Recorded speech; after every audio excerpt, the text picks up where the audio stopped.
నమస్కారం అండి. 3 టీవీ ప్రేక్షకులకు నమస్కారం. నా పేరు డాక్టర్ విమలాకర్ రెడ్డి. నేను కిమ్స్ సన్‌షైన్ హాస్పిటల్స్‌లో consultant surgical gastroenterologist, laparoscopic and liver transplant సర్జన్ని. అయితే గాల్ బ్లాడర్ సర్జరీ అంటే లాప్రోస్కోపిక్ కొలిసిస్టెక్టమీ అనేది చాలా చిన్న ఆపరేషను. ఎక్కడైనా చిన్న నర్సింగ్ హోమ్‌లో చేయించేసుకోవచ్చు. కార్పొరేట్ హాస్పిటల్‌కి అయితే లక్షల్లో అవుతుంది, అక్కడైతే వేలల్లో అవుతుంది అనే అపోహ చాలా మందిలో ఉంటుంది. అలాగని అది నిజం కాదనట్లేదు నేను. గాల్ బ్లాడర్ సర్జరీ అనేది సింపుల్గా 20 నిమిషాలు 15 నిమిషాల్లో అయిపోయే కాడి నుంచి వెళ్ళి 2 గంటలు 3 గంటలు పట్టే పరిస్థితి నుంచి ప్రాణాపాయానికి కూడా దారితీసే పరిస్థితి రావచ్చు అనడానికి మీకు ఒక మంచి ఉదాహరణ చెప్తాను.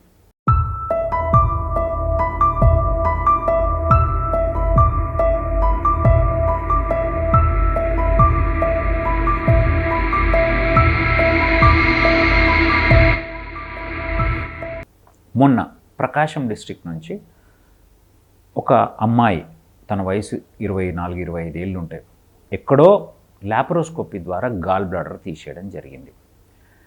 అయితే మీరు వ్యవస్థను చూస్తే కార్యం నుంచి 2 గొట్టాలు వస్తాయి. ఆ గొట్టాలు చిన్న గొట్టంగా మారుతుంది, ఆ గొట్టం చిన్న పేగులకు పోతుంది. ఈ గొట్టం చిన్న పేగులకు పోయే ముందు గాల్ బ్లాడర్ అనేది ఒక చిన్న అవుట్ పౌచింగ్ లాగా ఉంటుంది, అందులో రాళ్ళు ఏర్పడ్డప్పుడు తీస్తాం.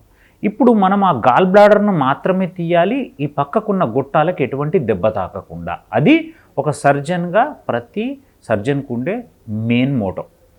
అయితే ఇన్ఫెక్షన్ వల్ల కావచ్చు, గాల్ బ్లాడర్ ఒక్కసారి నొప్పి వచ్చింది, మీరు పోయి సర్జరీ చేయించుకున్నారు, నిజంగా మీరు అన్నట్టు సింపుల్గానే తక్కువ ఖర్చులో అయిపోతుంది.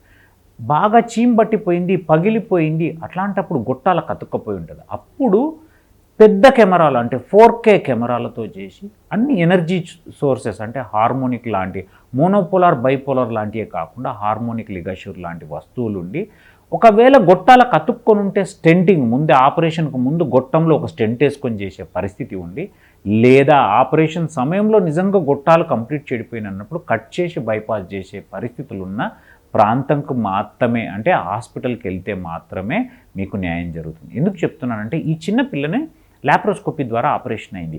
ఈ 2 గొట్టాల దగ్గర మొత్తం ఈ పెద్ద గొట్టం ఏదైతే 2 గొట్టాలు కలిసి గొట్టం అవుతుందో దాంతోపాటు ఈ గాల్ బ్లాడర్ను అక్కడ తీసేయాల్సి వచ్చింది.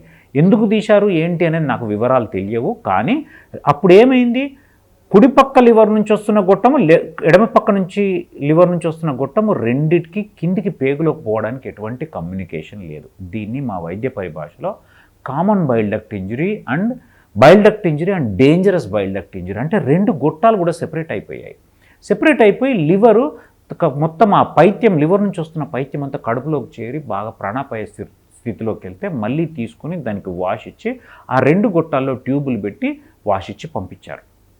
సో ఇట్లాంటి వాళ్ళకు మినిమం 3 నెలలు సర్జరీ చేయకుండా, అంటే ఇంతకాలము తనకు పైత్యము చిన్న పేగులోకి వెళ్ళదు, పైత్యము చిన్న పేగులోకి వెళ్ళకపోతే మనకు ఆకలి కాదు, ఎన్నో ఎలక్ట్రోలైట్ డిస్టర్బెన్స్ వస్తాయి, అండ్ స్లోగా లివర్కి సంబంధించిన పరిస్థితి కూడా మారిపోతుంది. లక్కీలీ వాళ్ళు కరెక్ట్ సమయానికి మా దగ్గరికి రావడం వల్ల మేము అది 2.5 నెలలు అయిపోయింది కదా, అప్పుడే ఇంకా సర్జరీకి తీసుకున్నాం. అంటే ఏం చేస్తాము, ఈ 2 గొట్టాలని కలిపి కుట్టి కొత్తగా, అంటే నేచర్లో ఎట్లయితే ఉందో దాన్ని కలిపి కుట్టి ఒక చిన్న పేగును తీసుకొచ్చి దానికి బైపాస్ చేస్తే అప్పుడు పైత్యం అనేది కార్యంలో తయారైంది, గొట్టాల ద్వారా చిన్న పేగులకు వెళ్ళడం జరుగుతుంది. మిగతా ఏం చేస్తామంటే మిగతా చిన్న పేగుని తీసుకొచ్చి దానికి కడితే అప్పుడు ఫుడ్ అనేది ఒక గొట్టం ద్వారా వస్తుంది, ఒక పైప్ ద్వారా వస్తుంది. ఈ పైత్యాన్ని తీసుకురావడానికి వెళ్ళిన ఏదైతే చిన్న పేగు ఉందో అది పైత్యాన్ని తీసుకుని వస్తుంది. అంటే అల్టిమేట్గా మనం అనుకున్నట్టుగా మన ఫుడ్తో పైత్యం అని కలిసి జీర్ణం కావడం జరుగుతుంది. అంటే దీని ద్వారా నేను చెప్పదలుచుకున్నది ఏంటి అని అంటే, laparoscopic cholecystectomy, gall bladder surgery అనేది సింపుల్గా అయిపోతుంది అనుకోవద్దు. తను 3 నెలలుగా ఆల్మోస్ట్ బెడ్లో కనపడని స్టేజ్కి వెళ్ళి చాలా వీక్ అయిపోయి ప్రాణాపాయ స్థితికి వెళ్ళిపోయింది.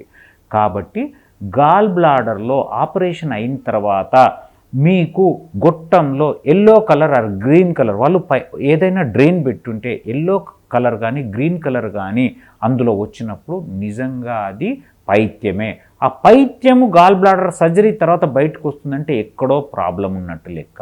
ఇమ్మీడియట్గా డాక్టర్లు మీ ప్రాబ్లం వాళ్ళు చూస్తుంటారు. వాళ్ళు నిజంగా 99.99% డాక్టర్లు దాన్ని సీరియస్గా తీసుకొని మీకు ఏం చేయాలని చెప్తారు, అది ఎండోస్కోపీ ద్వారా స్టెంట్ వేయాలా లేకపోతే సర్జరీ చేయాలి.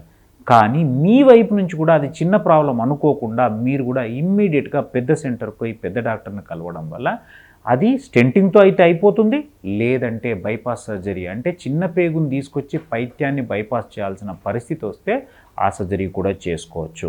కాబట్టి గాల్ బ్లాడర్ సర్జరీ కదా ఎక్కడ పడితే అక్కడ చేయించుకుంటాం. సింపుల్ గాల్ బ్లాడర్ ఒకటేసారి నొప్పి వచ్చింది, లోపల ఏం ప్రాబ్లం లేదని వచ్చింది అంటే ఎక్కడైనా చేయించుకోండి, నేను ఆబ్జెక్షన్ చెప్పను. ఎందుకంటే ప్రతి మనిషికి ₹4 తక్కువలో కావాలి.